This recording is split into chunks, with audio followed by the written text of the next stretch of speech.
since it is safety first right now, Sandeep, would you say have a bias and tilt towards large caps, or do you think it's meaningless? It's really now about individual stocks and companies. See, when you look at on a relative basis, like right, we believe that large and mega large will still outperform small and mid. Okay, that is more from a relative basis. Okay, but we also have to look at an absolute terms where opportunities are emerging.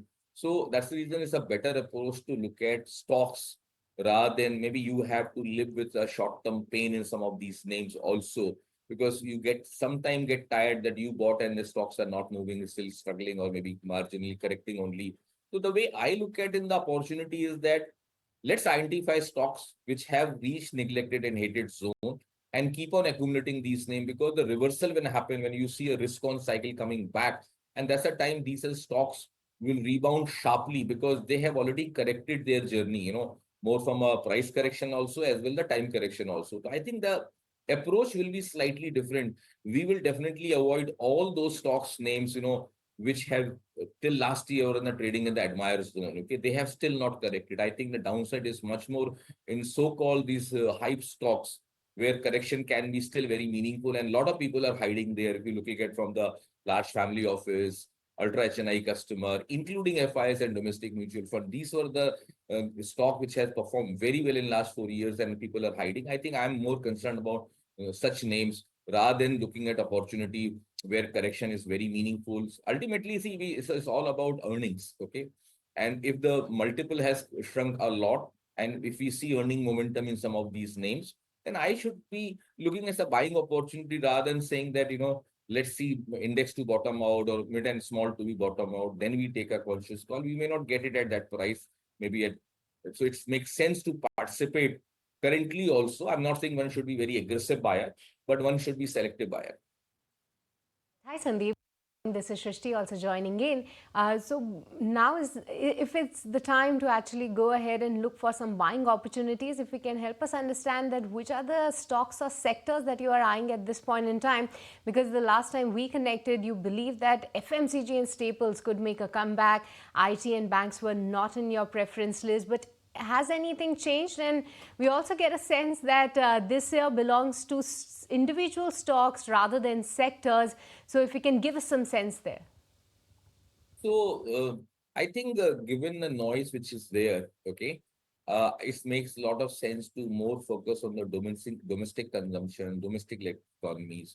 So I think capex cycle got affected in last many quarters or so. I think government spending will start increasing. So we remain very constructive on the large infra names, okay, because ultimately India has to grow, capex will stay. So large infra is followed by materials. Also, if infra has to put in place, then materials will play a role. So these are two important sector for me. Then I think pharmaceutical has also corrected. And even if I go by the tariff noise, also US cannot afford to deploy very large tariff on the generic side, because life will become difficult for the consumer out here in the US itself. So I think that is another area which we like. We like hotels and hospitality as a sector. And with not only banks, I will say overall financial services firms looks good, which include insurance also, NBFC also. I think buying opportunity is there, and they have been trading in the neglected zone for a while. So, and with some recent changes in the RBI circular also, it's clearly give indication that these are the names where my downside is limited and upside could be meaningful. All right, but Sandeep, specifically, if you can talk to us about the IT space, because back then in January start, you were not liking that particular sector as a whole, and what we are seeing right now is that the stocks have already have their share bit of a correction. Is this a time to maybe look out for some IT counters? The two problems with IT which we were facing for a while is that the if you look at earnings momentum is completely missing. They have their own challenges, okay, with the AI and ML coming to picture. So that's the first point. The call which we took and not to have IT in our portfolio was largely linked with the US market. When we said in January, the vulnerability in US is high, and if I dissect that vulnerability, then we saw the one of the highest vulnerabilities there in the tech sector. Okay, so that's the reason we said that I will avoid this sector if I expect a correction or deep correction in US. We talked about 15% sort of correction in the US market itself. And if you look at with the lag effect, it's playing out quite well. So that thesis was more from earning perspective, and as background was US. So if US corrects sharply, let's say when corrects further, and if we get some opportunity, we will definitely limble. We don't have any love or hate and relationship with any particular stock. We are pure opportunist. If we think opportunity is there and Nasdaq looks like bottoming out, I may look for buying opportunity also, but not at this point of time. Talked about pharma being one of the preferred sectors. What within pharma, because it's a large pool as you look deeper, is it largely the CDMO players that you would stick with?